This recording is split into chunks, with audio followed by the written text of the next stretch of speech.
नमस्कार दोस्तों, आज की इस वीडियो में मैं आपको 12 ऐसे पौधों के नाम बता रहा हूं जिनको आप अब बरसात के सीज़न में डिवाइड करके लगा सकते हैं। इस प्रकार आप इनके एक पौधे से कई पौधे बना सकते हैं। वीडियो की शुरुआत में मैं आपको ये ड्रेसिना के पौधे दिखा रहा हूं। ड्रेसिना की कोई भी वैरायटी हो, आप उनको डिवाइड करके बहुत सारे पौधे बना सकते हैं।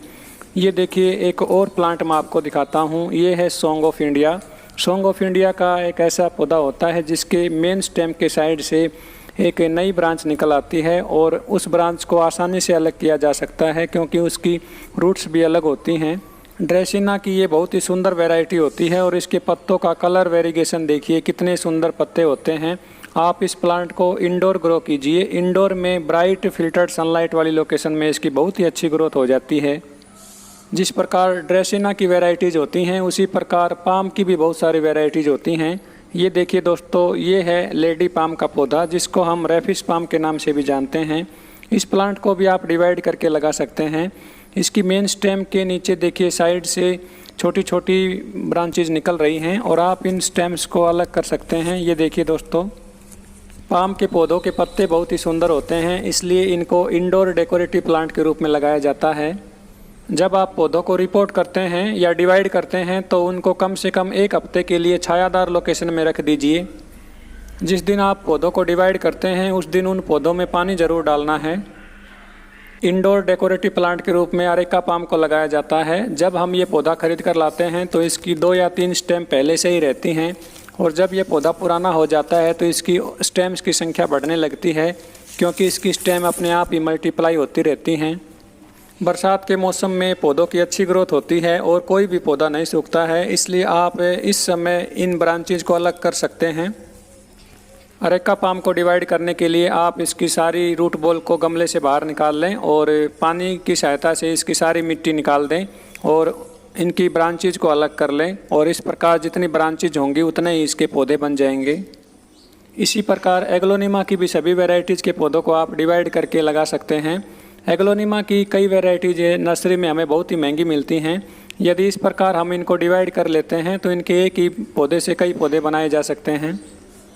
ये जो पौधा आप देख रहे हैं ये लिपस्टिक एग्लोनिमा का पौधा है। नर्सरी में ये पौधा हमें कम से कम 200 रुपये में मिलता है। अब इस समय बरसात के सीज़न में गुलदाउदी के पौधों की कटिंग लगाई जा रही है और जब हम इनकी कटिंग लगाते हैं तो कटिंग में रूटिंग शुरू होने में कम से कम 30 से 35 दिन का समय लग जाता है और ये कटिंग से 100% भी ग्रो नहीं होती हैं। यदि आप इन पौधों को डिवाइड करके लगा लें तो इनके बहुत सारे पौधे बन जाएंगे। डिवाइड करके जो हम पौधे लगाते हैं वो सूखते भी नहीं हैं क्योंकि उन पौधों में रूट्स तो पहले से ही रहती हैं और कुछ दिन के लिए यदि छायादार लोकेशन में रख दिया जाए तो ये नए पौधे तैयार हो जाते हैं। मैं हर साल इन पौधों को डिवाइड करके लगाता रहता हूँ। पिछले साल मैंने इसकी एक ब्रांच को नीचे ज़मीन में लगा दिया था और अब देखिए एक ही ब्रांच से इसका कितना घना पौधा बन गया है। इनकी मेन स्टेम के साइड से और भी नए नए पौधे निकल रहे हैं। इस प्रकार आप इनको सभी को डिवाइड कर सकते हैं और बहुत सारे पौधे बना सकते हैं।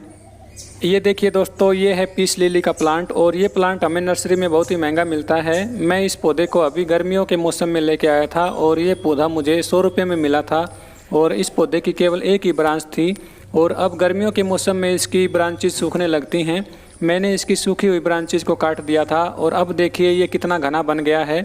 इसकी मेन स्टेम के साइड से छोटी छोटी ब्रांचेज निकल रही हैं।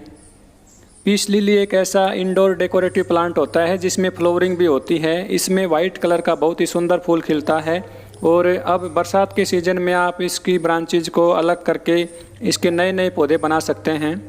इस प्लांट को आप छोटे साइज़ के गमले में भी लगा सकते हैं। इसके लिए मैक्सिमम 8 इंच साइज़ का गमला काफ़ी रहता है। नेक्स्ट जो प्लांट है उसका नाम है एलोवेरा। एलोवेरा का ये पौधा देखिए कितना बड़े साइज़ का पौधा है और इस पौधे के चारों ओर ये अपराजिता की बेल फैल गई है। मैं इसको हटा के दिखाता हूँ। ये देखिए दोस्तों, कितना बड़े साइज़ का पौधा है और इसके मेन पौधे के साथ में छोटे छोटे बेबी प्लांट्स निकलते रहते हैं और आप इन प्लांट्स को डिवाइड करके लगा सकते हैं। एलोवेरा के पौधों को जब नीचे ज़मीन में लगाया जाता है तो इनके पत्तों की चौड़ाई 4 से 5 इंच तक बढ़ जाती है। मैं इस पौधे को नज़दीक से दिखाता हूँ। देखिए इसके पत्तों की मोटाई कितनी हो गई है।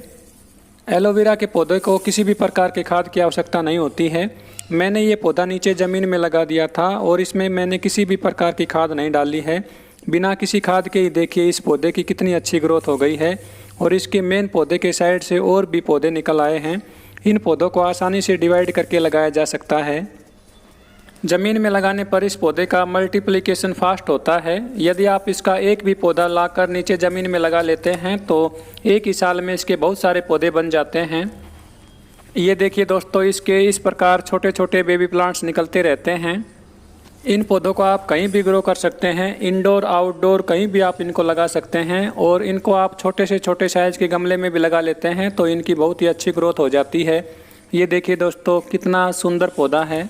अब बरसात के सीज़न में आप रेन लिली के पौधों को भी डिवाइड करके लगा सकते हैं। इन पौधों को रेन लिली इसलिए बोला जाता है क्योंकि बारिश के मौसम में ही इन पौधों में बहुत ही अच्छी फ्लोरिंग होती है।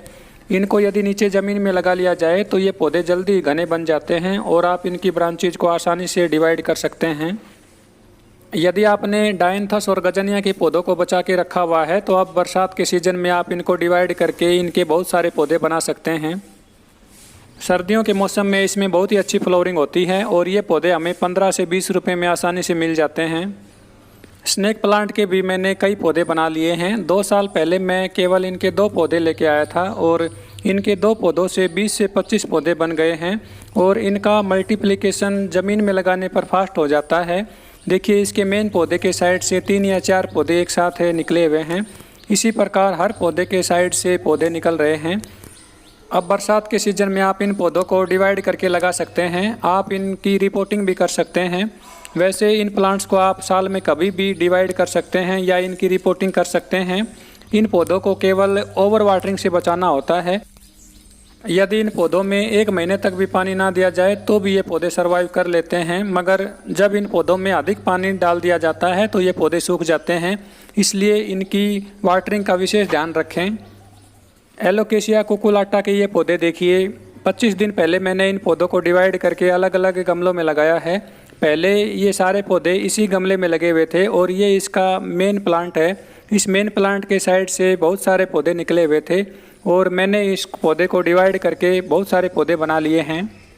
2 साल पहले मैं इसका एक छोटा सा पौधा लेके आया था और अब देखिए मैंने इसके 8-10 पौधे बना लिए हैं और अब इन सभी पौधों में नए नए पत्ते भी निकलना शुरू हो गए हैं। इस प्रकार आप भी इन पौधों का डिवीज़न कर सकते हैं। इस प्लांट की स्टेम कटिंग भी लगाई जाती है। जिस प्रकार डिफेनबेकिया प्लांट की कटिंग लगाई जाती है उसी प्रकार ये पौधा भी ग्रो हो जाता है, मगर इस पौधे को जब डिवाइड करके लगाते हैं तो बड़ी आसानी से इसके नए नए पौधे तैयार हो जाते हैं। इस प्रकार आप भी बरसात के सीज़न में पौधों को डिवाइड करके इनकी संख्या बढ़ा सकते हैं। यदि आपको इस चैनल की वीडियोज अच्छी लगती हैं तो चैनल को लाइक एंड सब्सक्राइब ज़रूर कर लें। वीडियो में लास्ट तक बने रहने के लिए आप सभी दोस्तों का बहुत बहुत धन्यवाद। Thank you.